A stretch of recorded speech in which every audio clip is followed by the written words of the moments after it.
नमस्कार विद्यार्थी मित्रांनो, आज आपण व्याकरण या घटकामधील विरामचिन्हे याविषयी माहिती बघणार आहोत.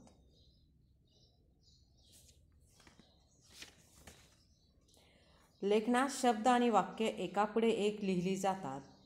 त्यांचा परस्परांशी संबंध वाचताना ध्यानी यावा लागतो. काही शब्द वाचल्यानंतर तर काही वाक्याचे भाग वाचल्यावर आणि वाक्य संपल्यावर किंचित थांबावे लागते. आपल्या बोलण्याचा आशय ऐकणाऱ्याला चांगल्या रीतीने समजावा म्हणून आपल्या आवाजाच्या चढ उताराबरोबरच एखाद्या दुसऱ्या ठिकाणी आपण काही क्षण थांबतो, यालाच विराम असे म्हणतात. बोलण्यातील विराम लिहिताना निरनिराळ्या चिन्हांनी दाखविले जातात. या चिन्हांना विरामचिन्हे म्हणतात. विरामचिन्हांमुळे वाक्य कोठे संपले, कोठे सुरू झाले आहे की अपूर्ण आहे अशा विविध गोष्टी आपणास समजतात. विरामचिन्हे एक लेखनात महत्त्व आहे. बरं का विद्यार्थी मित्रांनो, ह्या विरामचिन्हांना लेखनात महत्त्व आहे. विरामचिन्हे दोन प्रकारचे आहेत. पहिला प्रकार आहे विराम दर्शविणारी, दुसरा प्रकार आहे अर्थबोध करणारी. विरामचिन्ह यांचे 3 गट पुढील प्रमाणे. पहिला गट आहे, या ठिकाणी आपल्याला जे काही वाक्याच्या शेवटी द्यावयाची विरामचिन्हे, हा पहिला गट. दुसरा गट आहे वाक्यामध्ये द्यावयाची विरामचिन्हे आणि तो तिसरा गट आहे वाक्याच्या आधी व नंतर येणारी विरामचिन्हे. प्रथम विद्यार्थी मित्रांनो, आपण पहिल्या गटामधील वाक्याच्या शेवटी द्यावयाची विरामचिन्हे कोणती आहे त्याविषयी माहिती बघू. पहिलं आहे पूर्णविराम. कंसामध्ये बघा चिन्ह आहे. वाक्यात साधे विधान असेल तेव्हा वाक्याच्या शेवटी पूर्णविराम देतात. तसेच अद्याक्षरापुढे नामाचे संक्षिप्त रूप दाखवताना वापरतात. उदाहरणार्थ, कृष्णाने कंसाला मारले. हे साधं वाक्य आहे, साधं विधान आहे. वाक्य संपलं, पूर्णविराम. दुसरं, भारत प्राचीन देश आहे. हे पण एक साधं वाक्य आहे, साधं विधान आहे. वाक्य संपलं की त्याच्या शेवटी आपण काय करतो, पूर्णविराम देतो. आता अद्याक्षराच्या नावाची संक्षिप्त रूपे प्र के अत्रे, म्हणजे यामध्ये अद्याक्षर घेतलेले, म्हणजे यांचं प्रल्हाद केशव अत्रे हे त्यांचं पूर्ण नाव आहे. पण अद्याक्षराच्या नामाची संक्षिप्त रूपे दाखवताना ह्या विरामचिन्हांचा वापर केलेला आहे. बघा, तुम्ही सुद्धा तुमच्या नावाचा अशा प्रकारचा या ठिकाणी उल्लेख करू शकता. अद्याक्षराची संक्षिप्त रूपे लिहून दाखवू शकता. पु ल देशपांडे. दुसरा प्रकार आहे तो प्रश्नचिन्ह. कंसामध्ये चिन्ह दाखवलेलं आहे. वाक्य प्रश्नार्थक असेल तर वाक्याच्या शेवटी प्रश्नचिन्ह देतात. वाक्यात प्रश्न विचारला गेला असेल तर तो दर्शविण्यासाठी वाक्याच्या शेवटी हे प्रश्नचिन्ह वापरतात. मग चला आपण उदाहरण बघू विद्यार्थी मित्रांनो. पहिलं उदाहरण आहे, तुम्ही आमच्याकडे केव्हा येणार आहात? प्रश्नचिन्ह. दुसरं, तू केव्हा आलास? प्रश्नचिन्ह. वाक्य संपलं की त्या ठिकाणी ते दाखवण्यासाठी प्रश्नचिन्ह. तुला काय आवडते? अशा स्वरूपाची ही प्रश्न विचारला गेलेले आणि ते दर्शवण्यासाठी या प्रश्नचिन्हांचा या ठिकाणी काय केला जातो, वापर केला जातो. तिसरा प्रकार आहे उद्गार चिन्ह. कंसात दिलेले आहे. मग या ठिकाणी वाक्यात उद्गारवाचक किंवा वाक्य उद्गारवाचक असेल तर वाक्याच्या शेवटी आणि उद्गारवाचक शब्दानंतर उद्गार चिन्ह देतात. मग याच्यामध्ये मनातील कोणतेही भाव, मनामधील कोणतेही भाव व्यक्त करताना कोणतेही वाक्य करणाऱ्या शब्दानंतर उद्गारवाचक चिन्ह देतात. बघा विद्यार्थी मित्रांनो, मनातील भाव. मग हे भाव कशा स्वरूपाचे आहे, ते कशा प्रकारचे दाखवायचे आहे, आणि हे दाखवत असताना ह्या विरामचिन्हांचा यामध्ये कशा स्वरूपाचा वापर करायचा आहे, कोणत्या प्रकारचे भाव यामध्ये असतात मानवाच्या मनामध्ये. मग या ठिकाणी सुखद असेल, दुःखद असेल, आश्चर्यकारक भाव असेल, ते आपण या ठिकाणी कशा प्रकारचं दाखवायचं आहे हा भाव. बघा, भावना आणि व्यक्त करण्यासाठी वापरलेले शब्द. आपण मनातील कोणते भाव आहे, ह्या भावना कोणत्या आहे आणि ते व्यक्त करण्यासाठी वापरलेले त्या ठिकाणी वापरलेले शब्द कोणते आहे ते बघणार आहोत. मग या ठिकाणी बघा, हर्षदर्शक शब्दांमध्ये वा, वाहाव, आहा, आहो, आहा या प्रकारचे शब्द वापरतात. शोकदर्शक अरे अरे रे, शोकदर्शक अरे अरे रे, आई ग, हाय हाय या प्रकारचे शब्द. आश्चर्यकारक भाव असेल तर या ठिकाणी अहो, अबब, बापरे, अरे इच्छा, अरे वा या ठिकाणी बघा विद्यार्थी मित्रांनो, आपण अशाच प्रकारचं उदाहरण बघितलेलं आहे.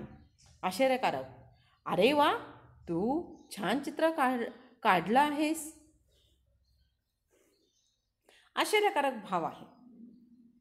प्रशंसादर्शक असेल तर शाबास, भले, छान अशा स्वरूपाचं. विरोधदर्शक असेल तर हट, छे छे अशा प्रकारचं या ठिकाणी वापरले जातात. तिरस्कारदर्शक असेल तर शी, थू, हु या प्रकारचे शब्द या ठिकाणी वापरतात. मौन दर्शक असेल तर चूप, गप या प्रकारचे शब्द वापरतात. म्हणजे या ठिकाणी मनातील भाव जे आहे ते दाखवण्यासाठी आपल्याला उद्गारवाचक चिन्हांचा वापर करायला लागतो. ते शब्दातून दाखवायचं आहे. मग या ठिकाणी अरे वा, बापरे या प्रकारचे शब्द हे आपल्याला भावना व्यक्त करणारे वापरणारे शब्द यामध्ये बघितलेले आहे. आता गटामधील दुसरा प्रकार आपण बघायचा आहे, वाक्यामध्ये द्यावयाची विरामचिन्हे. पहिला आहे स्वल्पविराम, कंसात चिन्ह दाखवलं. वाक्यात एकाच जातीचे अनेक शब्द किंवा वाक्यांश एकापुढे एक असे आले तर त्यातील शेवटचे सोडून आधीचे सर्व शब्दानंतर अथवा वाक्यांश नंतर स्वल्पविराम देतात. तसे वाक्यात एखाद्याला हाक मारावयाची, दर्शवायची असेल तर त्याच्या नावापुढे ही विरामचिन्हे देतात. बघा, एकाच जातीचे, मग गणिती संख्या असेल, नावाच्या संख्या असेल तर या ठिकाणी उदाहरण बघू आपण. पहिलं, गंगा, यमुना, ब्रह्मपुत्रा, नर्मदा या उत्तर भारतातील मोठ्या नद्या आहे. मग आपण यामध्ये काय बघितलं, एकाच जातीच्या ह्या नद्या आहे. एकाच जातीचे अनेक शब्द आहे, एकापुढे एक लिहायचे आहे, पण त्यातील शेवटचे सोडून आधी सर्व शब्दानंतर अथवा वाक्यांशानंतर स्वल्पविराम द्यावा. हे बघा इथे दिसते आपल्याला, गंगा, यमुना, ब्रह्मपुत्रा या आहे. नर्मदानंतर नदीचे नाव नाही. मग त्यावेळेस आपण या ठिकाणी काय करतो, शेवटचे सोडून, म्हणजे हे शेवटचं शब्द सोडून त्याच्या अगोदर सर्व शब्दांच्या अगोदर आपण काय करतो, स्वल्पविराम देतो. पुढे सांगितलेलं आहे, एखाद्याला हाक मारायची असेल, दर्शवायचे असेल तर त्याच्या नावापुढे आपण काय करणार आहोत, स्वल्पविराम देणार आहोत. मग अरे मुलांनो तुम्ही अभ्यास करा, अरे मुलांनो तुम्ही अभ्यास करा या ठिकाणी सांगितलेले. गणेश लवकर आटपून शाळेत जा बघू, म्हणजे नावापुढे आपण त्या ठिकाणी काय करतो, स्वल्पविराम देत असतो. पुढच्या याच्यात बघू आपण अपूर्ण विराम.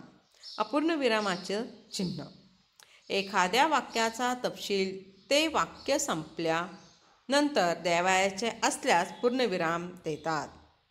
उदाहरणार्थ, हवेचे घटक असे आहेत. तपशील संपलेला आहे. पण कोणते आहे हवेचे घटक? प्राणवायू आहे, नत्रवायू आहे, हे दाखवण्यासाठी हे इथे आपल्याला अपूर्ण विराम या ठिकाणी दाखवलेला आहे. पुढे बघा, पुढील संज्ञांचे अर्थ स्पष्ट करताना इथे दिलेले प्रकाश संश्लेषण, वायू गळती, जागतिक तापमान हे यामध्ये सांगितलेलं आहे. तिसरं, यामध्ये संयोग चिन्ह. दोन शब्द जोडून त्यापासून एक शब्द तयार करतात किंवा ओळीच्या शेवटी शब्द अपुरा राहिला तर संयोग चिन्हे देतात. संयोग चिन्हांची खूण अशा प्रकारची आहे. चिन्ह आहे. उदाहरणार्थ राम, लक्ष्मण दोन्हींच्या मध्ये दिलेले संयोग चिन्ह. प्रेम, विवाह दोन्हींच्या मध्ये दिलेले संयोग चिन्ह. विद्यार्थी, भांडार, शुभ विवाह अशा प्रकारचं. मग आता मात्र यांनी सांगितलेले आहे का आपण ओळीच्या शेवटी शब्द अपुरा राहिला की त्यामध्ये संयोग चिन्ह देतो. मग या ठिकाणी बघा, आजचा कार्यक्रम शाळे पुढील पटांगणावर होईल. आता या ठिकाणी आपण लिहितो, हे सर्व लिहितो आणि समजा ह्या ठिकाणी ओळीच्या शेवटी इथं दाखवलेलं आहे. इथपर्यंत झालं आहे माझं, काय झालेलं आहे लिहून इथपर्यंत शाळे हा शब्द आलेला आहे. याच्या पुढे संयोग चिन्ह देणार आणि मग खालच्या ओळीत ते पुढचं वाक्य त्या ठिकाणी काय करणार, पुढचा शब्द आणि ते वाक्य त्या ठिकाणी लिहिणार. अशा प्रकारचा संयोग चिन्हाचा वापर या ठिकाणी केला जातो. पुढे आहे अपसारण चिन्ह. अपसारण चिन्ह या ठिकाणी दाखवलेलं आहे. बोलता बोलता थांब अथवा वाक्यातील एखादा शब्दाचे स्पष्टीकरण द्यावयाचे झाल्यास अपसारण चिन्ह देतात. आम्ही थांबणार होतो पण पुढचं थांबाय सांगायचंय, पण त्यावेळेस काय उशीर झाला, काय झालं, काय कारण असेल ते नंतर ते सांगू शकतात. पण मग या ठिकाणी अपसारण चिन्ह आहे. बोलता बोलता थांबायचं आहे म्हणून अपसारण चिन्ह द्यायचं आहे. तो मुलगा ज्याने बक्षीस मिळवले आपल्या शाळेत आहे. तो मुलगा ज्याने बक्षीस मिळवले तो आपल्या शाळेत आहे. मी तेथे गेलो पण ते मला भेटले नाही, माझं काम झालं नाही, काय असेल ते कारण या ठिकाणी आपण दाखवतो. पण पुढे आपण त्या ठिकाणी त्याच्याविषयी माहिती लिहू शकतो.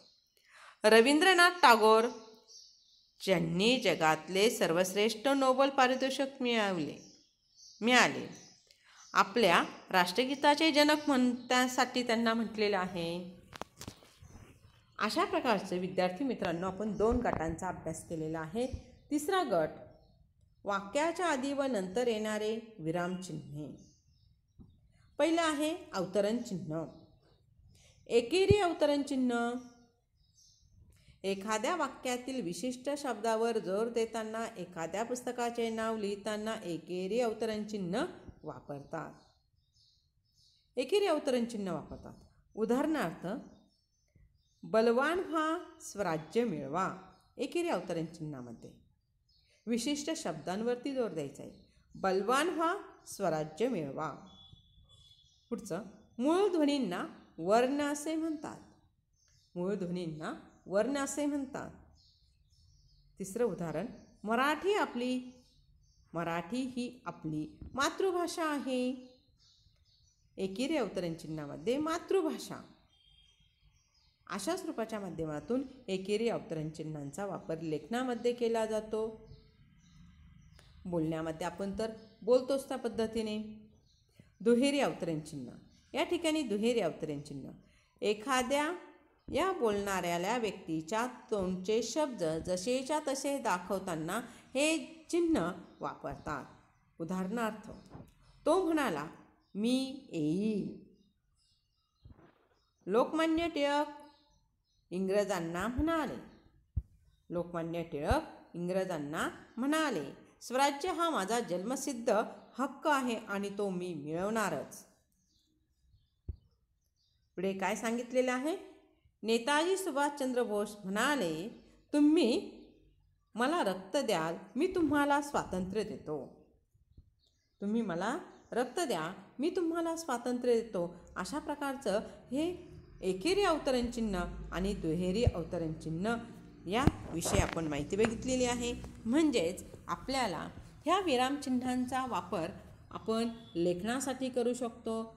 मग या ठिकाणी लेखनामध्ये निबंध लेखन असेल, कवितेचं रसग्रहण असेल, कृती सोडवताना व्यक्ती करायची आहे, स्वमत लिहिण्यासाठी या चिन्हांचा आपण वापर करू शकतो.